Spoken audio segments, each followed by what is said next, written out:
Gavin Newsom. He's the governor of California, as we all know. This guy spends more time polishing his social media presence than managing the hellhole his state has become. Homelessness is exploding, fentanyl is flowing like tap water, and small businesses are fleeing California like it's Chernobyl in flip-flops. Check this out. Today, your response to this military event. Do it peacefully. It's a vulgar display. It's the kind of thing you see Kim Jong-un, you see it Putin, you see it with dictators around the world that are weak. Karen Bass, LA's mayor of make-believe. I believe it's her full-time job to pretend that reality does not exist. Here she is looking a reporter dead in the eye and saying, quote, "The riots that were reported never happened." Well, let me just say that the quote-unquote riots that were reported never happened. Brandon Johnson, the mayor of Chicago. The guy's running one of America's greatest cities, admittedly. And instead of cleaning it up and making it great, he's busy declaring that his police force will never, what? Check this out. Our local police department will not ever cooperate. Find the colors, find the light. In the gray, we'll find our sight. Blue banner, fierce word. Shadows scream, streets unheard. Welcome to Stay in the Gray podcast. I'm your host, Ryan, and I'm here to bring you raw conversations about life and those undeniable human truths. We dive into the chaos, one issue at a time, blending comedy, controversy, and the unexplainable. Get ready for transparent ideas straight from the gray areas where most answers are hiding. So stay curious, stay inquisitive, please stay laughing, stay in the gray. Come check it out. We'll see you there. Hey guys, let's do another one. They really said that. Grievance games, fun stuff to a point. Today I'm not going to just call out the bad takes. It's getting serious. I want to expose the rot. Difference of opinion is fine. Debate is healthy. I always say that. But what we're seeing isn't debate. It's race baiting, fear-mongering, misinformation, and outright hypocrisy. These people that I'm going to put under the spotlight today aren't confused. They're calculated. And the common denominator across every clip you're about to see is simple. A blind hatred for Donald Trump and the desperation that comes from losing over and over again. And when you're that bitter and that powerless, you lash out, you lie, you smear, and worst of all, you drag your followers down with you. That's why this segment exists, because if we don't call it out loudly and relentlessly, we let the lies win. So enjoyed another episode of They Really Said That, Grievance Games. I'm going to dig in. This is Stay in the Gray podcast. It's July the 14th. Let's roll. Now, this guy, he may very well be the next Democratic candidate for president. And I hope he is, because that would be the easiest campaign the Republicans ever have. We'll kick things off with an embarrassment. His name is Gavin Newsom. He's the governor of California, as we all know. He is America's most condescending can of hairspray with a Twitter addiction and the moral compass of a weather vane in a hurricane. This guy spends more time polishing his social media presence than managing the hellhole his state has become. Homelessness is exploding, fentanyl is flowing like tap water, and small businesses are fleeing California like it's Chernobyl in flip-flops. And yet, Gavin's online acting like he's America's guidance counselor. Check this disgusting sentiment out. Gavin trying to twist a patriotic moment into a dictator cosplay fantasy. Check this out. Today, your response to this military event. Do it peacefully. It's a vulgar display. It's the kind of thing you see Kim Jong-un, you see it Putin, you see it with dictators around the world that are weak and just want to demonstrate strength. Weakness masquerading as strength. To fet the dear leader on his birthday, What an embarrassment. Honestly, it's... Wow. You slimy, manipulative hack. There wasn't some ego trip from Trump here. This is the 250th birthday of the United States Army, a celebration of the men and women who have actually done something for the country, unlike you. You don't like it because it honors the very authority figures you spent your career demonizing. If the parade featured protest signs, bricks, and Molotov cocktails, you'd probably call it historic. Do you want embarrassing, Gavin? I've got a list for you. How about the needles on your sidewalks, the veterans hanging out outside of In-N-Out Burger while your state bankrolls hotel rooms for illegals? How about the small business graveyards? And yeah, how about your hair gel budget? That's embarrassing. Then, while J.D. Vance, the Vice President of the United States, is, get this, at Disneyland with his family, Gavin decides it's the perfect time to attack him. Not politically, personally. He tweets, "Hope you enjoy your family time at J.D. Vance. The families you're tearing apart certainly won't." Gavin, stalking the vice president through someone else's Disney photo like a deranged ex is not becoming. First off, illegal immigrants are not a family values issue. You don't get a fast pass for breaking federal law. And unlike people flooding your tent cities, J.D. Vance and his family are legal citizens. Do you want to talk about tearing families apart? Ask the Americans who've lost kids to fentanyl pouring through your open borders. If J.D. Vance is enforcing border policy and actually protecting American families, then yeah, he's earned his Dole Whip and his churro. Here's another. But wait, Gavin comes back once more with this. J.D. is back in California. He won't take the time to debate gutting our Medicaid system, taking away kids' school meals, militarizing America's streets, or adding trillions to the debt. He's off to Disneyland, probably to detain Mickey Mouse at this rate. It's weak sauce. God, come on. Can you at least do better when you try and crack jokes? Let's break it down. First, JD is the vice president. He's allowed a vacation. Second, gutting Medicaid and adding trillions to the debt. These are your issues? Gavin, you're the guy running a $20 billion deficit while handing out stimulus cash to felons and illegals. School meals? Really? Your schools in California spent 2 years locked down while kids fell behind in every measurable way. Spare us the empathy theater for the children. And since you love screaming about FEMA, Gavin, let's be honest, FEMA isn't some Republican punching bag at all. It's been an absolute disaster under your own guy, Joe Biden. Last year, FEMA was almost broke before the season even hit. They spent money on everything but Americans. Everything but what it was for. Climate projects, the hundreds of billions to Ukraine, and then came the floods and the fires. Families in North Carolina, they were told to apply for a $700 check after losing everything. Maui, fires, same deal. People were standing in literal ash piles with no internet and no idea how to apply for their aid online. So don't cry about gutting FEMA, Gavin. It was already gutted by your own party. And it was used as an ATM for every cause but the American people. And as for Mickey Mouse, yeah, if Mickey Mouse overstayed his visa, he's getting cuffed. No amnesty for cartoon rodents. The same goes for Olaf, Buzz Lightyear, and whatever Disney character represents your economic policy. Probably Eeyore. Couldn't resist.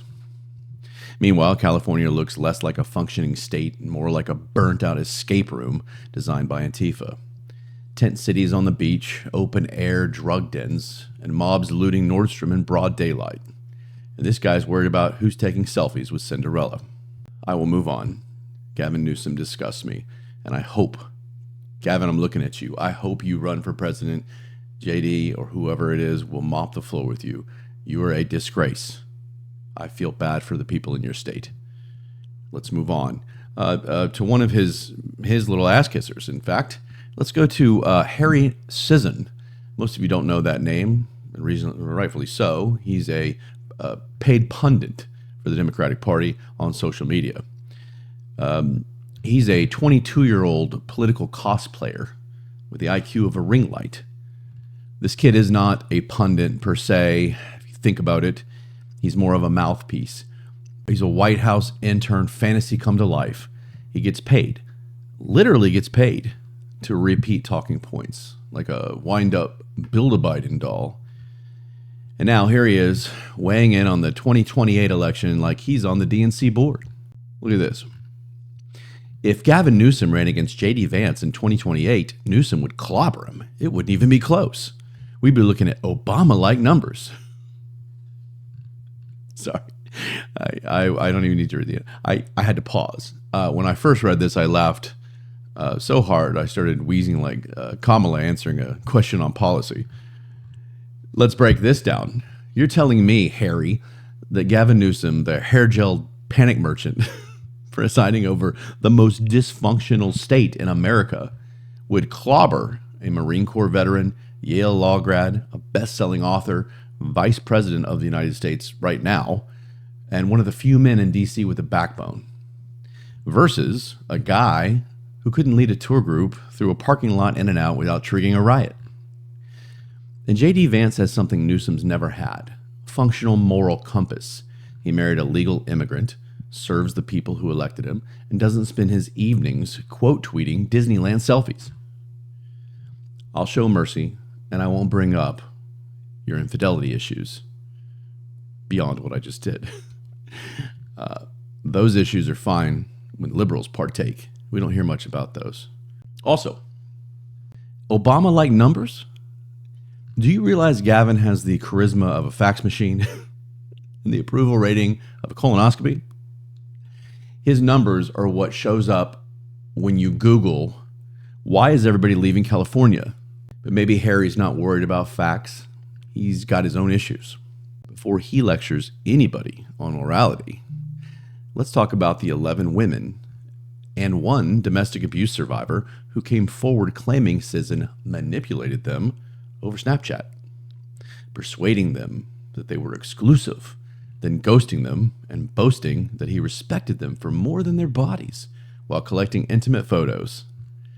That's straight from reporting in the South China Morning Post, Economic Times, Hindustan Times, and more. I'm not making it up. So here's the kicker. The same guy who lectures us about family values and morality is allegedly collecting nudes with the finesse of a creepy game show host. Newsflash, kid. Words aren't your platform. Actions are. Harry, you're not a thought leader. You're a talking bobblehead.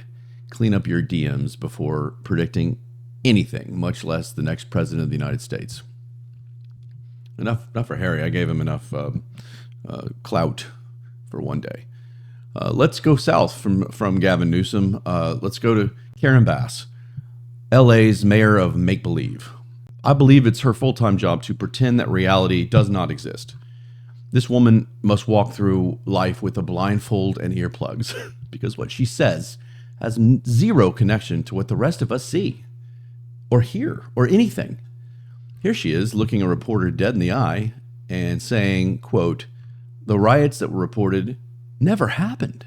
Mayor Bass, this is kind of more of a broader national question. Reports indicate that ICE agents and police officers in Texas have... Well, let me just say that the quote-unquote riots that were reported never happened. I can't even. No riots? Here are some receipts, Karen.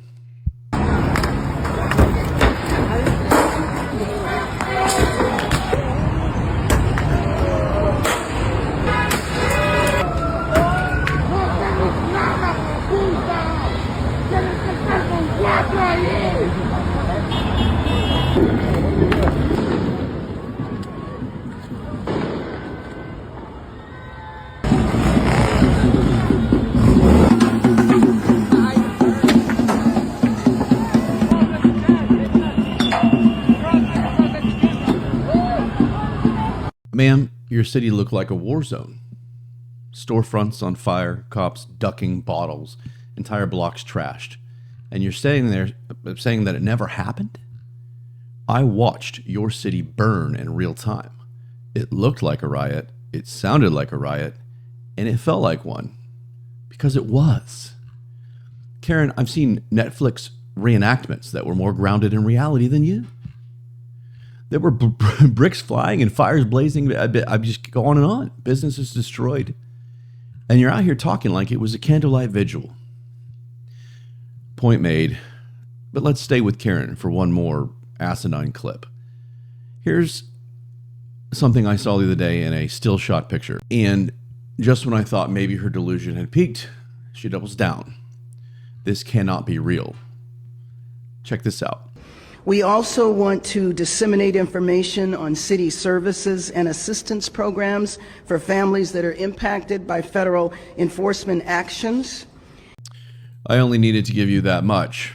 I'll translate. She's signing an executive to provide cash handouts, actual taxpayer money, to families who are too afraid to go to work after the ICE raids. Not because they're citizens caught in the chaos. No. She's talking about people who aren't even here legally. So let me get this straight. Illegal immigrants break federal law, ICE enforces that law, and you respond by cutting them a check? Karen, this isn't compassion. This is subsidized law breaking. Meanwhile, veterans sleep on your sidewalks, citizens get robbed in broad daylight, and public schools can't afford toilet paper. But you found a budget for people afraid to go to work because of immigration enforcement. Let me ask you this. If I break into a store, I feel afraid to return, and don't go back to my job, do I get a check too? Or is that only for people who vote your way? Karen Bass is running LA like it's a fantasy novel where laws don't exist and money grows on feelings. Riots are just misunderstood parades. But the rest of us, we're living in reality, Karen. And in your city, reality smells like piss and patchouli, and it comes with a taxpayer invoice. On from her, goodness gracious. From one mayor to another, the Blue City Clown Parade continues. Brandon Johnson, the mayor of Chicago, or as I like to call him, the human embodiment of missed potential. You ever hear people say, Chicago has so much potential? I always do. I lived there for 3 years, so I have receipts. There's so much to love about that city. But it has so much potential. It's not there. It's because people like Brandon Johnson keep flushing it down the drain like yesterday's takeout. The guy's running one of America's greatest cities, admittedly. And instead of cleaning it up and making it great, he's busy declaring that his police force will never... What? Check this out. Our local police department will not ever cooperate with ICE. Some of these clips are pretty simple. That's all that needs to be said. You heard it right. The mayor of Chicago is proudly stating that city police will not assist ICE, which is a federal law enforcement, by the way. So obstruction of federal law is now a virtue. Is that the bar we're setting? Brandon, let me help you out. ICE stands for Immigration and Customs Enforcement. You know, federal officers. The kind of people who want to track down violent repeat offenders, human traffickers, and illegal gun smugglers, in addition to the people who are just here illegally. You'd think Chicago, a city drowning in illegal firearms and gang violence, would want more help. But no, Johnson's out there saying ICE can go kick rocks. Here's a headline. Just a reminder, Johnson. We'll check the scoreboard. Over 80 people were shot in Chicago over July 4th weekend by itself, including children. But sure, the focus should be on protecting people who broke immigration law, because that's what Chicago really needs. Forget the fact that law-abiding families can't walk through Millennium Park after dark. Forget that residents are afraid to ride the rails without getting mugged. But by God, let's make sure ICE feels unsupported while Chicagoans feel unsafe. I'm going to give you some more stats, Brandon. Chicago's crime rate is up 12% between 2023 and 2024. Carjackings have increased 18% under your term. Chicago's murder clearance rate, which are murders that go unsolved, is hovering at 40%. That means more than half of the people who get murdered will never see justice. But sure, again, let's obstruct ICE. That's the priority, not the thousands of families left wondering if their loved one's killer will ever even be named. Here's another one. Over 35,000 illegal immigrants relocated to Chicago since 2022. And Johnson has pledged $150 million in city support for them. Why not fix basic public safety for the citizens of your city? Brandon, you're not leading a city, you're babysitting a disaster. And your idea of leadership is obstructing federal law enforcement while your own residents dodge bullets at backyard barbecues. ICE is not the enemy. But keep treating them like they are, and pretty soon the only thing left standing in Chicago will be a bunch of broken promises. Moving on. It's frustrating. I love Chicago, and to see these people, leadership there, just continue to be trash, it's sad. I'm going to move on real fast to something that's a little more lighthearted. It still applies, and I think that, I don't know if she felt pressure. I hope so, because I'm going to be honest. I've always thought Shakira was pretty sexy. Watch this. I never really knew that you could dance like this. Hey girl, I can see your body moving. Her hips don't lie, but apparently her mouth does. And just because you make millions, Shakira, shaking your hips in leather pants, doesn't mean you get to mislead millions on how immigration works. Here's Shakira talking. For an immigrant in the U.S., it means living in constant fear. And it's painful to see. I just hope that they can be treated, and that we all can be treated under principles of equity and freedom. Those same principles that shaped this nation. It's very nice, Shakira. Living as an immigrant in the United States is living in constant fear. Tell us why that is, Shakira. You're not really giving any substance. Because if you're here legally, then what the hell are you afraid of? You get to live in one of the most opportunity-rich countries on earth. You get to build a business platform and thrive, perform, make millions. And based on your net worth, you're doing just fine. Now, if you're here illegally, then yeah, it should be scary. That's the whole point. That's why they call it illegal. You don't break into a house and then act surprised when the homeowner calls the cops. What this really is just another privileged celebrity using vague, fear-baiting buzzwords to virtue signal and pretend they're part of the oppressed crowd. They sip imported wine behind gated communities, and they cash their royalty checks as they do it. Shakira, I love your dancing. I really do. But the next time you feel the urge to make a sweeping statement about how scary America is, maybe double check your visa status, your bank balance, and the fact that millions of immigrants are here legally and living with pride, not fear. You're not being hunted, you're being applauded. And lastly, this one isn't funny. It's not quirky. It's not even just dumb. It's evil.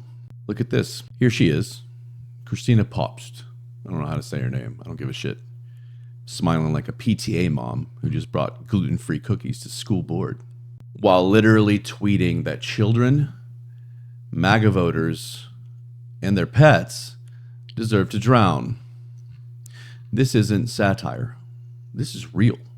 This is a woman who swore an oath to do no harm, and then decided political vengeance was more important than human life.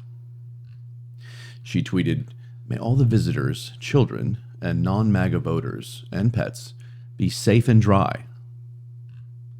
Kerr County MAGA voted to cut FEMA. No, it didn't. They deny climate change. May they get what they voted for. Bless their hearts. You're an absolute disease. Christina, you look at drowned kids, children, and thought, how do I make this about Trump? You sat behind a screen while families were digging bodies out of the water, and you decided it was time for a little political score settling. That's not a hot take. That's psychotic. And not only did she do that, she wasn't even right. Let's break her lies down one by one. As I said earlier, FEMA wasn't gutted. Under Biden, FEMA was completely broke before disaster season. The money was rerouted to foreign aid, climate PR stunts, and illegals. Let me remind you that when Trump was asked for help, it was there within the hour. Look up how long it took Joe Biden and crew to get to the hurricanes in North Carolina, the fires in California, the fires in Hawaii, and so on. How about this? They deny climate change. I'm so tired of you climate change fucks. Floods have happened forever. Extreme weather isn't new. What is new is morons like you pretending it's a punishment from Mother Nature because you voted for Trump. You want to talk about climate denial? How about the reality denial? Because the only person denying science is the one who thinks voting patterns cause floods. And sadly, Christina isn't alone. There were a bunch of other pieces of shit. Here's an actual representative, Sheila Jackson Lee. She's a representative in Houston, and she went on record saying, sorry, I don't have anything for you, but trust me. She said, I don't feel for all those little white girls. So now it's about race. Victim at its finest. Victimhood at its finest. She was calling it racist because it wasn't majority black. I don't understand. The camp isn't race restricted. It's not the camp's fault that no people of color signed their children up. Facts don't matter. The race-baiting narrative lives on. Back to Christina. There is great news. Christina's been fired. She's been stripped of her medical credentials. And no, she probably won't be treating children anytime soon. She's apologized since, claiming she was unaware of the death toll. Well, then maybe you don't make such a stupid comment before you do a little research. Here's the truth. The damage is done, Christina. Her words are now out there. They're screenshotted, archived, shared, and remembered. Christina Pops will go down not as a doctor, not as an advocate, not as a healer, but as the woman who wished death on children for the crime of being born to the wrong parents and in the wrong zip code. You'll be remembered, Christina. Oh yeah, but not in the way that you hoped. Moving on. That's it. Let's do the Grievance Games Awards. These awards honor the most self-righteous, fact-challenged, law-ignoring degenerates with the recognition they think they deserve. So here we go. How about the Mickey Mouse Medal of Manufactured Outrage? Gavin Newsom, for weaponizing a military parade, tweeting at the vice president while he's with his family, and pretending California is thriving under piles of human feces and syringes.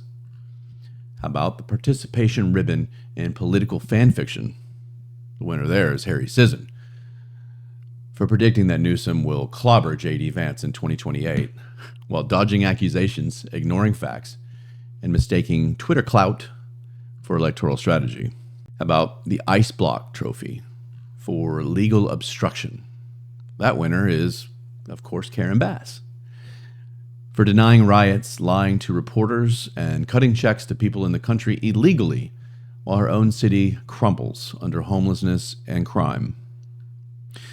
The Lawless Mayor of the Year sash, of course, Brandon Johnson, for declaring that Chicago PD won't help ICE because the city with one of the lowest murder clearance rates in America really needs less law enforcement cooperation. The Gold Victim Microphone winner, Shakira, for fear-baiting millions of immigrants while sipping mojitos as a millionaire celebrity with U.S. residency. Bonus points for thinking immigrant and illegal alien are synonyms. And finally, the Grievance Games Golden Chalice winner, of course, is Christina Pops, for tweeting that children should die in a flood because their parents voted for Trump. The most vile, inhumane, and disqualifying public statement of the year, if not ever. Enjoy your unemployment, Christina. You earned it. Stop for now. Here's the thing. These aren't just dumb tweets and dumb clips. They aren't just harmless takes from clowns of platforms. These are lies weaponized for power.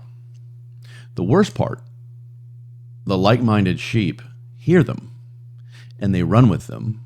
They believe them. They act on them. And that's where the danger is. Not in the post, but in the ripple. In the mobs they create. In the policies that they justify. This isn't frustrating. It's dangerous.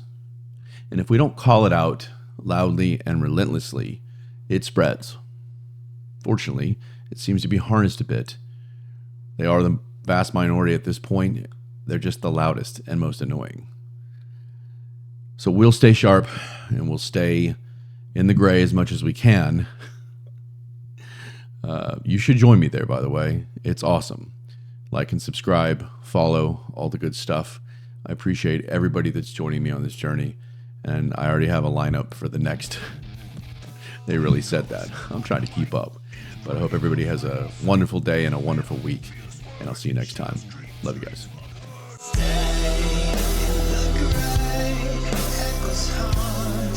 The